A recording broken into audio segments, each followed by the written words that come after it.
सर्व मंगल मांगल्ये शिवे सर्वार्थ साधिके शरण्ये त्र्यंबके गौरी नारायणी नमोस्तुते। श्री स्वामी समर्थ। श्री गुरुदेव दत्त। तर आपण गुरुचरित्र पारायणाला सुरुवात केलेली आहे।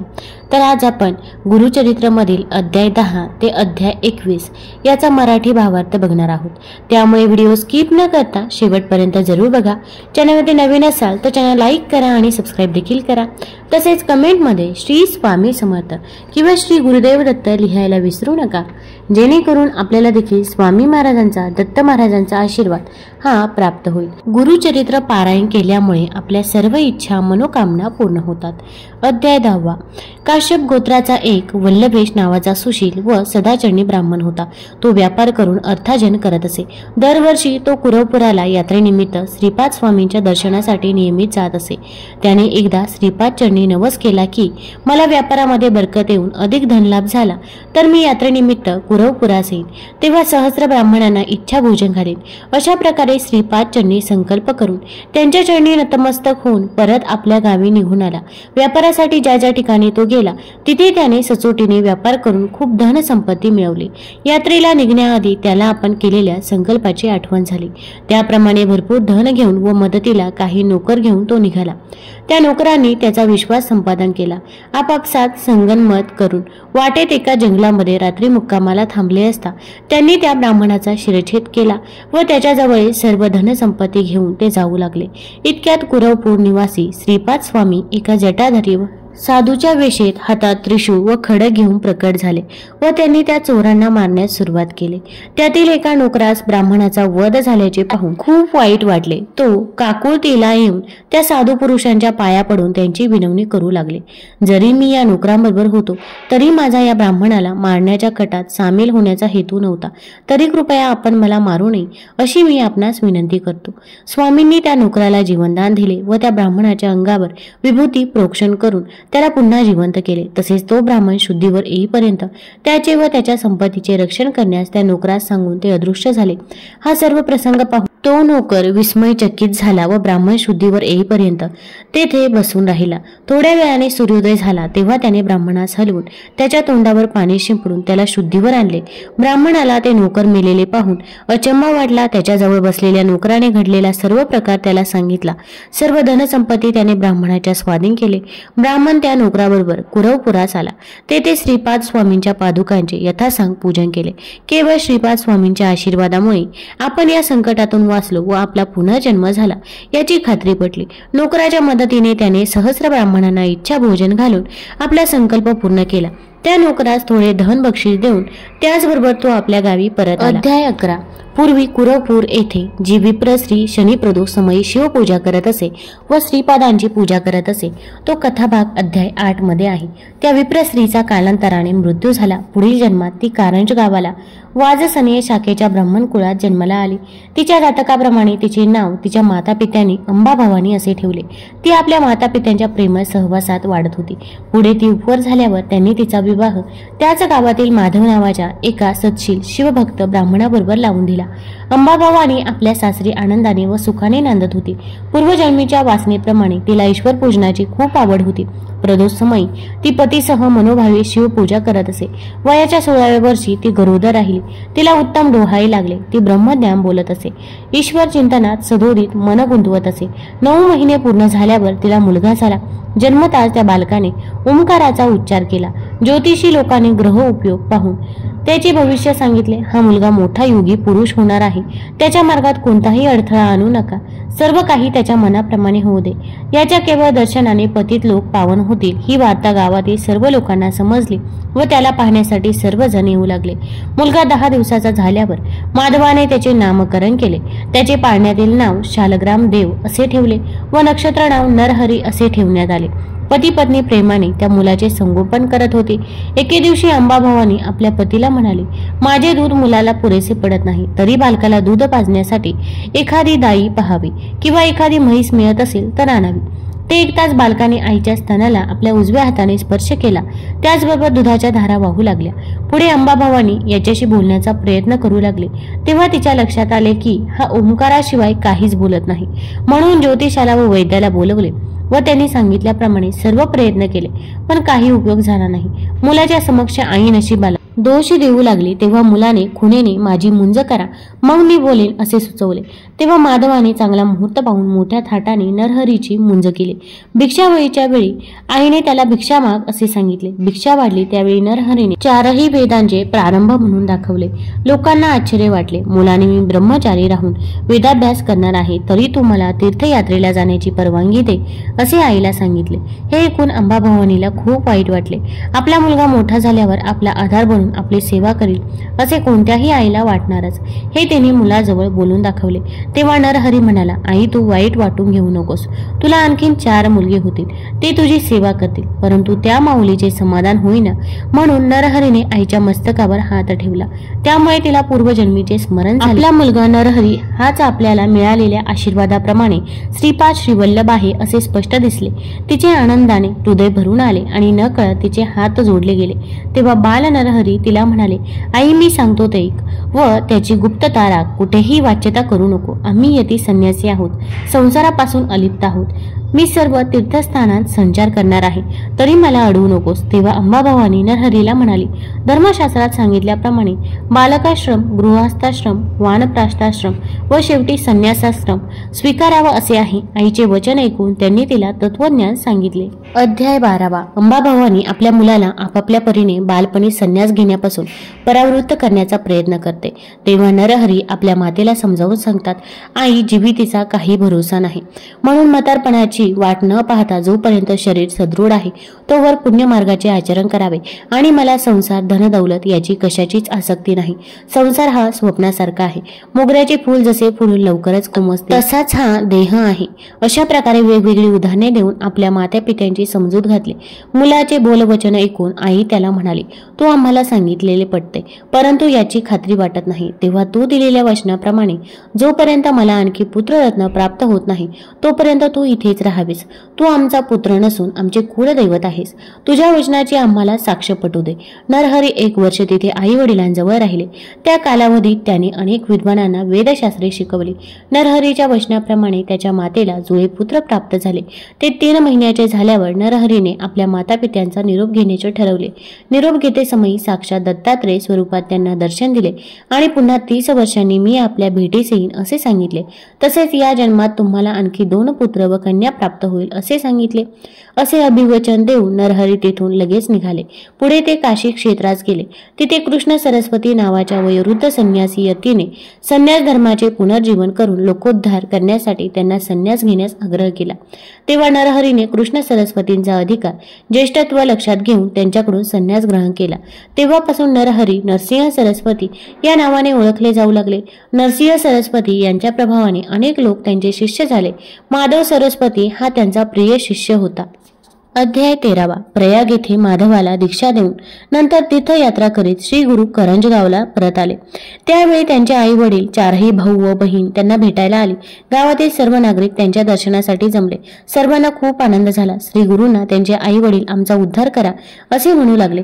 तेव्हा पुत्राने संन्यास घेतल्यास 42 पिढ्यांचा उद्धार होतो. पूर्वजांना व वंशातील नंतरच्या लोकांनाही यमाचे भय राहत नाही असे श्री गुरूंनी सांगितले. पुढे श्री गुरु गौतमी गोदावरी नदीच्या तीरावरील तीर्थस्थाने पाहत चालले. मंजरिका स्थानी गुरूंनी माधवारण्य नावाच्या यतीवर कृपा केली.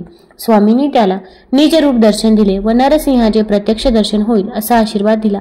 त्याला योगाचे ज्ञान दिले व ब्रह्मलोक प्राप्त होईल असे सांगितले. वासर ब्रह्मेश्वर या गोदावरीच्या एका तीर्थक्षेत्रात स्वामी शिष्यांसह स्नान करत होते. त्यावेळी तिथे एक ब्राह्मण आला. त्याला पोटशूल होता. तो वेदनेने विव्हळत नदीच्या तीरावर गडबडा लोळत होता.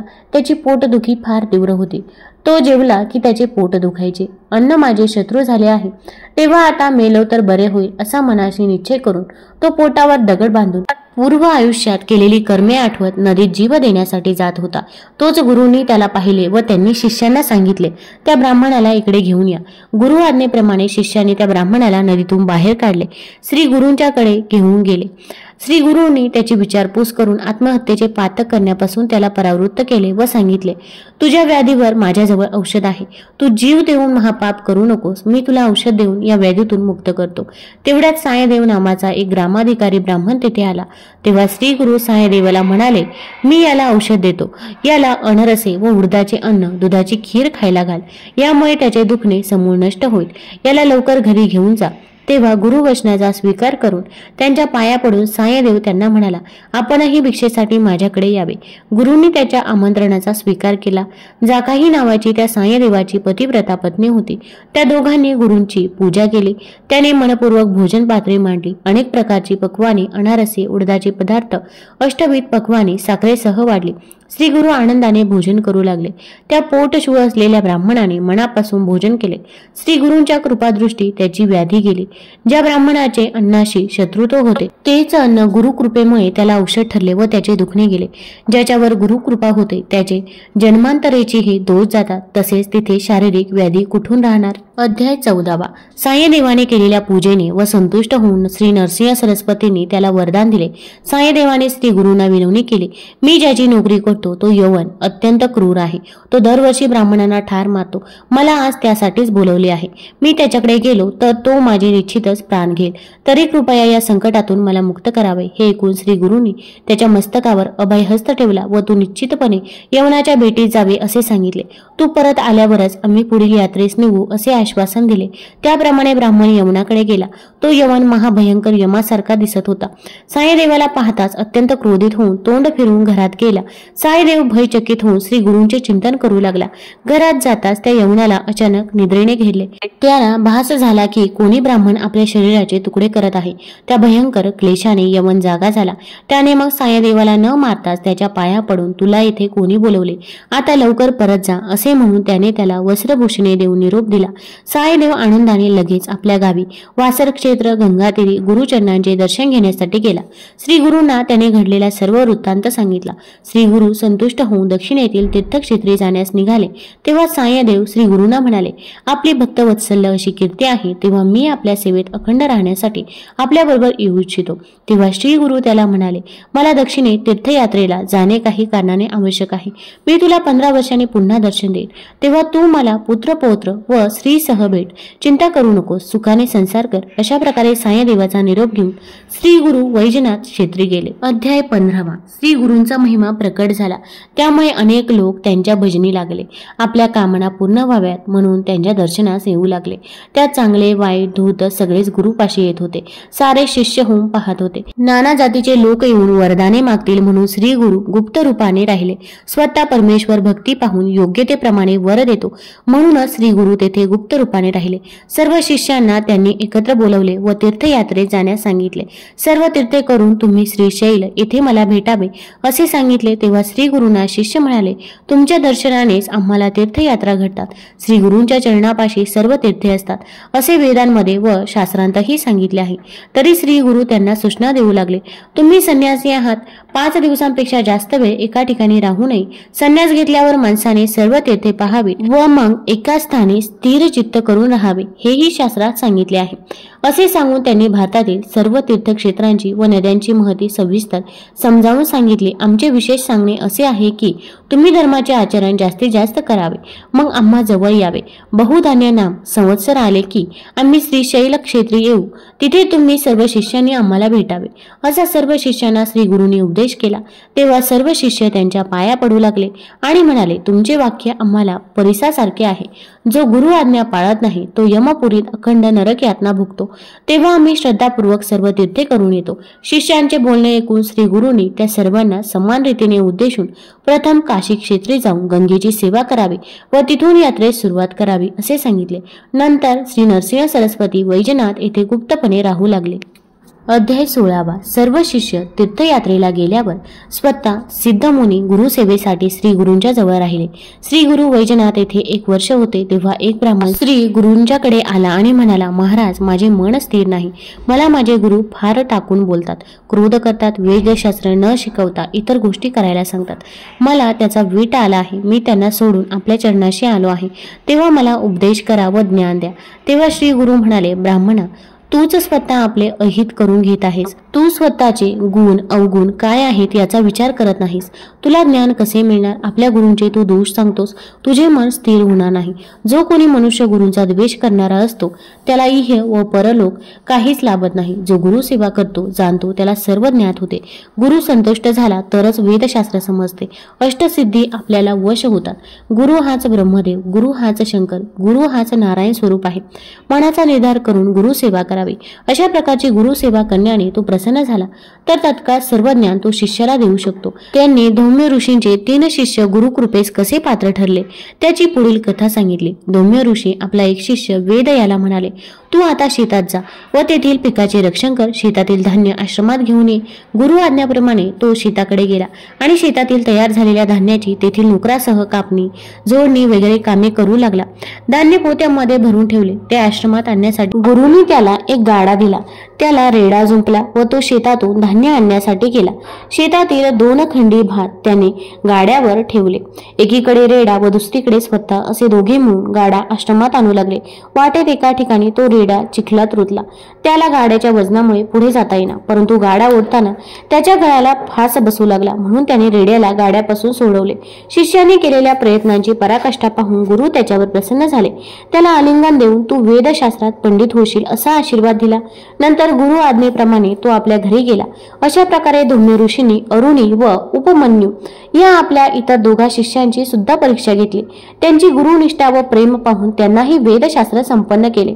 नरसिंह सरस्वती त्या ब्राह्मणाला म्हणाले, गुरुला संतुष्ट केल्यास असाध्य असे काही नाही. हे तुला माहीत असताना तू अविद्येमुळे व्यर्थ भटकत आहेस. एकदा माणसाचे मन मोडले की ते पुन्हा एक होणे फार कठीण असते. हे ऐकून त्या ब्राह्मणाला पश्चाताप झाला. आपली चूक त्याच्या लक्षात आली, परंतु परत गुरुकडे जाण्यास मन तयार होईना, म्हणून त्याने स्वामींना सांगितले, माझे शरीर गुरुद्रोह करणारे आहे, तेव्हा आता मला मरणाशिवाय दुसरा मार्ग नाही. तेव्हा श्री गुरुनी त्याची समजूत घातली आणि त्याला अविचारापासून परावृत्त केले. तेव्हा ब्राह्मणाने श्री गुरूंच्या चरणी वंदन केले. तुम्ही जगद्गुरु असून त्रिमूर्तीचे अवतार आहात, तरी आपण माझा उद्धार करावा असे सांगितले. तेव्हा श्री गुरु प्रसन्न झाले व त्याच्या मस्तकावर हात ठेवून त्याला आशीर्वाद देत म्हणाले, तुझे गुरु म्हणजे मीच आहे, तरी तू आपल्या गुरुकडे जा. त्याप्रमाणे तो ब्राह्मण परत आपल्या गुरुकडे गेला. अध्याय 17. करवीर क्षेत्रात एक वेदाभ्यास करणारा ऋग्वेदी ब्राह्मण राहत होता. तो शास्त्रे व पुराणे सांगत असे.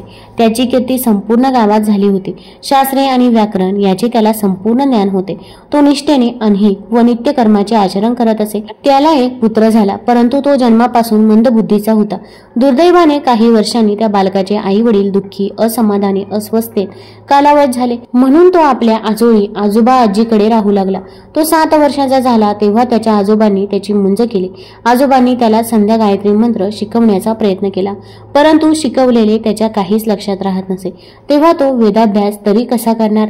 त्याला शिकण्याची जिज्ञासा होती, परंतु मंद बुद्धीचा असल्याने त्याच्या काही लक्षात राहत नसे. जेथे कोणी अध्ययन सांगत शिकवित असत तेथे तो जाऊन शिकण्याचा प्रयत्न करी, पण तो लगेच विसरून जात असे. गावातील अगदी विद्वान लोक त्याची चेष्टा करत असत, निर्भत्सना करत असत, त्याला खूप टाकून बोलत असत. ब्राह्मण कुळात जन्माला येऊन सुद्धा तुझे जीवन व्यर्थ आहे.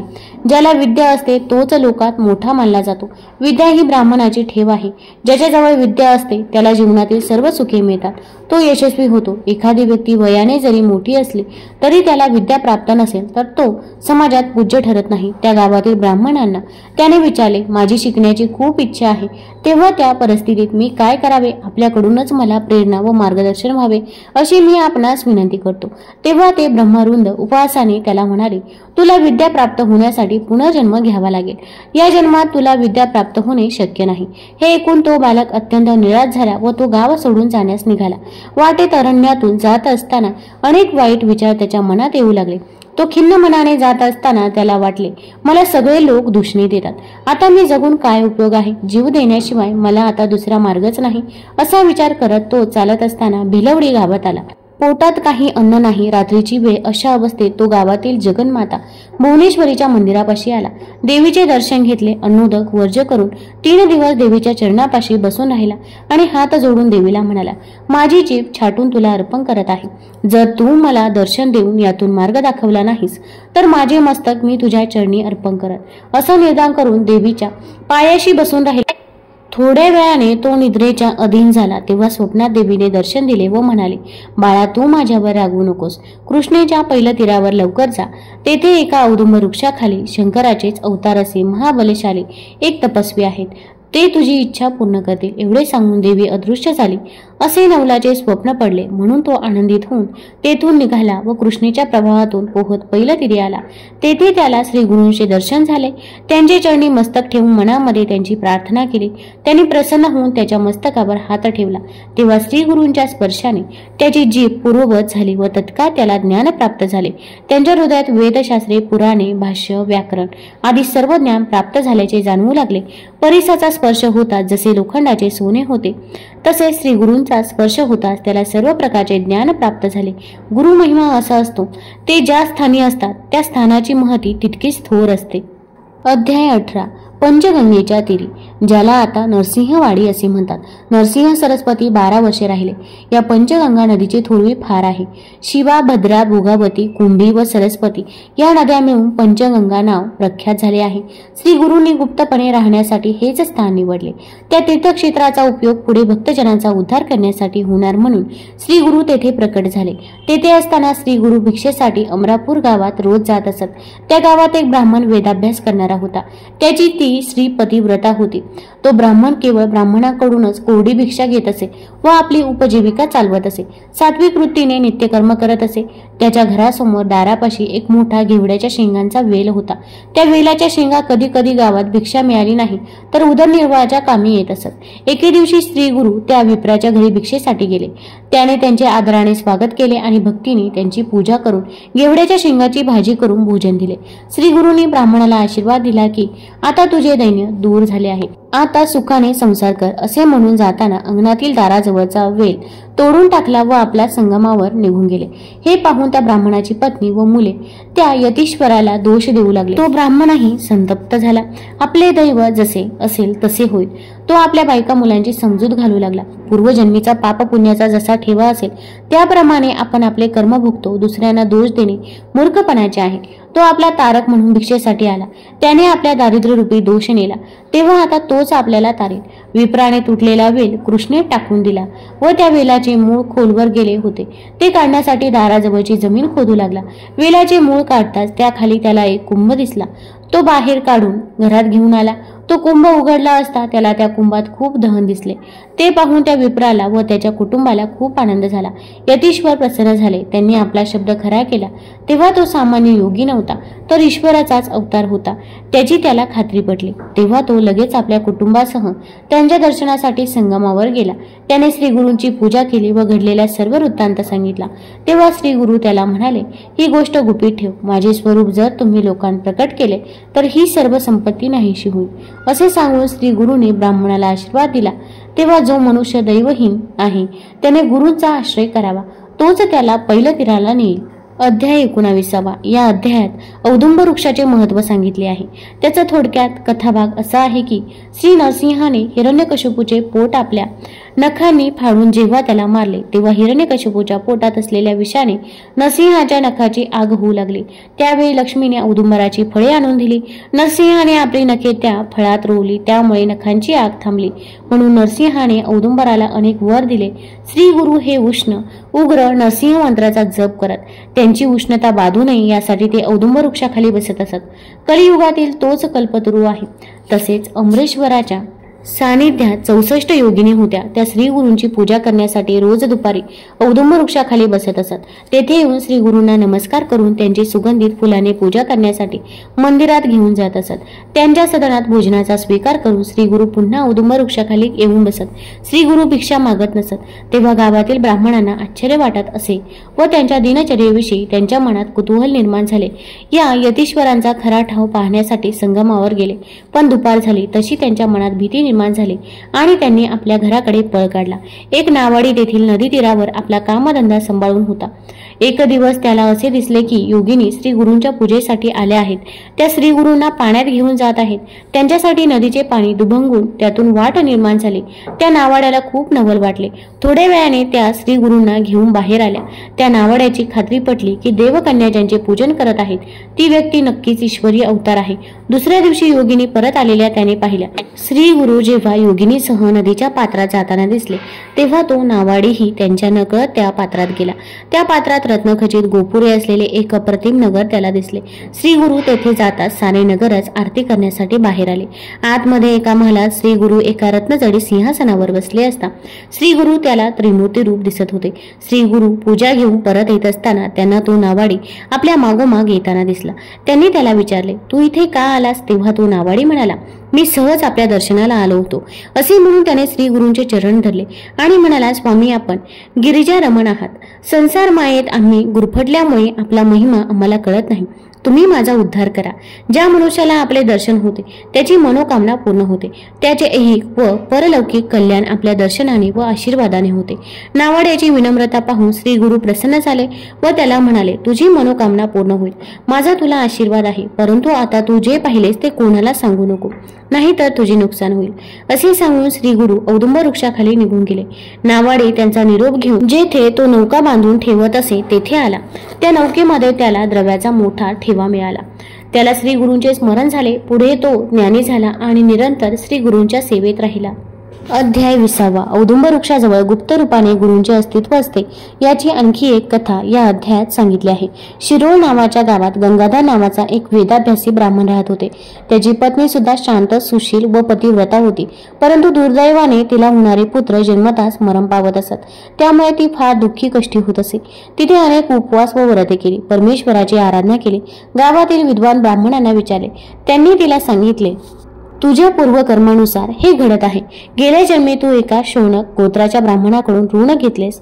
ते तो मागत असतानाही तू त्याचे ऋण फेडले नाहीस. तो ब्राह्मण अत्यंत लोभी होता. तू त्याचे धन दिले नाहीस म्हणून त्याने आत्महत्या केली. तोच ब्राह्मण पिशाच होऊन तुझा गर्भ नष्ट करत आहे. यावर आपण काही उपाय सुचवा, अशी तिने त्या विद्वान ब्राह्मणांना विनंती केली. तेव्हा ते विप्र तिला म्हणाले, तू गेल्या जन्मी त्या ब्राह्मणाचे ऋण फेडले नाहीस. हे ब्रह्महत्ये एवढेच मोठे पाप आहे. त्या ब्राह्मणाची उत्तर क्रियाही तुलाच करावी लागेल आणि शौनक गोत्रातील एखाद्या ब्राह्मणाला दक्षिणा देऊन त्या ब्राह्मणाचा उद्धार करावा लागेल. पंचगंगेच्या तीरावर अनेक तीर्थ आहेत. तिथे जाऊन 1 महिनाभर राहा. रोज सकाळी स्नान करून औदुंब वृक्षाला 7 वेळा स्नान घालून त्या वृक्षाची आराधना करत राहा. तसेच तेथील गुरु पादुकांवर रोज अभिषेक कर. औदुंब वृक्षापाशी श्री नरसिंह सरस्वतीचे वास्तव्य आहे. तेथे श्रद्धेने यथाविधी पूजा केलीस तर तुझे पूर्वजन्मीचे पाप नष्ट होईल. तुझे पुत्र शतायुषी होतील. हे सर्व ऐकून ती ब्राह्मणांना म्हणाले, आपण सांगितल्याप्रमाणे मी सर्व काही करू शकते, परंतु ब्राह्मणाला द्यायला दक्षिणा मी कोठून आणू? जेव्हा ब्राह्मण म्हणाले, श्री गुरूंची मनोभावे सेवा केली तरच ते तुला यातून काहीतरी मार्ग दाखवतील. औदुंब वृक्षातळी त्यांचे अस्तित्व असते यावर तू विश्वास ठेव. तुझ्या ब्रह्महत्येचा दोष ते निवारण करतील. तुला जेवढे दान देता येणे शक्य आहे तेवढे दे. याप्रमाणे तिने औदुंबराला जाऊन आपल्या व्रताचरणाला सुरुवात केली. असे 3 दिवस गेल्यावर तो ब्राह्मण पिशाच तिच्या स्वप्नात आला. पैसे मागू लागला आणि जर नाही दिलेस तर तुझे प्राण घेईन असे म्हणून तिला मारू लागला. ती स्त्री तेथून घाबरून पळाली व औदुंब वृक्षाच्या मागे जाऊन लपले. तेव्हा श्री गुरु तेथे प्रकट झाले आणि त्यांनी तिला अभय दिले. या पिशाच्याने बोलणे ऐकून श्री गुरु अत्यंत कोपाने त्या पिशाच्याला म्हणाले, मी सांगतो ते ऐकलेस तर तुझी या पिशाच्या योनीतून मुक्तता होईल. ही विप्र स्त्री जे काही देईल तेवढे तू घे. हे पटत नसेल तर तू येथून निघून जा, नाहीतर तुला आणखी शिक्षा भोगावी लागेल. श्री गुरूंचे वचन ऐकून पिशाचे रूप ब्राह्मण म्हणाला, स्वामी मला तुमच्या चरणाचे दर्शन झाले. हे मी माझे भाग्य समजतो. आपण माझा उद्धार करा. आपण सांगाल त्याप्रमाणे मी करायला तयार आहे. तेव्हा श्री गुरु म्हणाले, विप्रश्री 10 दिवसांनी तुझे क्रियाकर्म करील. त्याने तुला गती मिळेल. श्री गुरुने विप्रस्त्रीला सांगितले, सध्याप्रमाणे 7 दिवस औदुंबराला स्नान घाल. मग तुझे पाप नष्ट होईल. तुझे पुत्र व कन्या पूर्णायुषी होतील. असे स्वप्न पाहून ती स्त्री जागी झाली. तिने श्री गुरुनी सांगितल्याप्रमाणे ब्राह्मणाचे क्रियाकर्म केले. यामुळे त्या ब्राह्मणाला सद्गती प्राप्त झाली. चित्रकथेप्रमाणे मूळ कथा भाग एवढाच आहे. पुढे श्री गुरुनी सांगितल्याप्रमाणे त्या ब्राह्मण दाम्पत्याला 2 पुत्र झाले. लहान मुलगा 3 वर्षाचा झाला तेव्हा त्याचे चौल कर्म करण्याचे ठरले, परंतु आदल्या दिवशी तो मुलगा धनुर्वाताने गेला. श्री गुरूंचा शब्द खोटा ठरला म्हणून तिने मुलासहित अग्निप्रवेश करण्याचे ठरवले। त्यावेळी तिथे एक तरुणी ब्रह्मचारी आली व तिने तिला आत्मज्ञानाचा संदेश दिला। अध्याय 21 गेल्या अध्यायातील राहिलेला कथाभाग या अध्यायामध्ये आहे। त्या तरुण ब्रह्मचार्याने त्या मृत बालकाच्या आईचे सांत्वन करण्याचा प्रयत्न केला। 4 उपदेशाच्या गोष्टी सांगितल्या। या संसारामध्ये प्रत्येक जीव आपल्या कर्मानुसार जन्मास येतात व कर्माप्रमाणे सुख दुःखे भोगतात, म्हणून ज्ञात्याने जन्माचा संतोष व मृत्यूचा रोष मानू नये। अशा प्रकारे तो ब्रह्मचारी सर्व ज्ञान विस्तारपूर्वक सांगत होता। तेव्हा ती स्त्री म्हणाली, स्वामी, आपण मला धर्मज्ञान, जीवनाचे तत्वज्ञान पूर्णपणे सांगितले, पण माझे समाधान होत नाही। प्रारब्ध जर सर्वश्रेष्ठ आहे तर हरिभक्ती कशाला करायची? आम्ही आधीच दुर्दैवी होतो, म्हणून तर श्री गुरूंना शरण गेलो।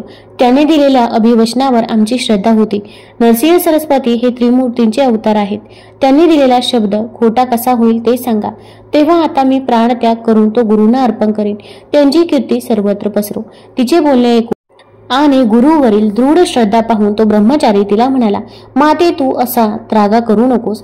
तुझ्या मुलाचा मृत्यू झालाच आहे तर तू त्याचे प्रेत श्री गुरूंच्या स्थानी घेऊन जा। त्याप्रमाणे ती मुलाला घेऊन औदुंबर वृक्षापाशी आली। पुत्रशोक हा सर्व दुःखातून असह्य असतो। त्या माता पितरास 2 दिवस झोप नव्हती। 3 प्रहर रात्र झाली तेव्हा त्या स्त्रीला झोप लागली। तिला स्वप्नात एक जटाधारी हातात योगदंड त्रिशूळ घेऊन त्या औदुंबर वृक्षापाशी उभा असलेला दिसला। तो तिला म्हणाला, तू ओरडून शोक करू नकोस, तुझ्या मुलावरती आपण उपाय करूया। त्याने आपल्या जवळील भस्म त्या मुलाच्या सर्वांगास लावायला तिला सांगितले। त्या मुलाचे तोंड उघडून प्राणवायू भरला। प्राण म्हणजेच वायूच असतो। तो बाहेर निघून गेला आहे, तो पुन्हा आणून घालतो। तुझा मुलगा जिवंत होईल इतके स्वप्न होत आहे। तोच तिला जाग आली आणि आपल्या मुलाच्या प्रेतात दुगदुगी येऊन तो जिवंत झाला आहे असे पाहताच तिला प्रथम विश्वासच बसेना, पण मुलाने भूक लागली असे म्हणून खायला मागितले। तो तिला पान्हा फुटला। हे सारे तिने आपल्या पतीला सांगितले। त्या दोघांनी मग स्नान करून रात्रीच गुरु पादुका घेऊन औदुंबराची व पादुकांची पूजा केली। गुरूंची क्षमा मागितली। एवढे होईपर्यंत रात्र संपली। सूर्य उगवला। मुलाचे अंत्यसंस्कार करण्यासाठी ब्राह्मण मंडळी जमा झाली। तो बालक जिवंत आहे असे त्यांना पाहून आश्चर्य वाटले। गुरु महिमा असा आहे, अनेक लोकांच्या इच्छा तेथे पूर्ण झाल्या आहेत। स्थान महिमा अपार आहे। त्या औदुंबराच्या तळाशी श्री गुरूंचा वास असतो व त्यांची आराधना केल्यास कामना तत्काळ पूर्ण होतात। तुम्हाला जर या कथा आवडल्या असतील तर चॅनलला लाईक करा, सबस्क्राईब करा आणि आपल्या मित्रपरिवारासोबत जरूर शेअर करा। धन्यवाद।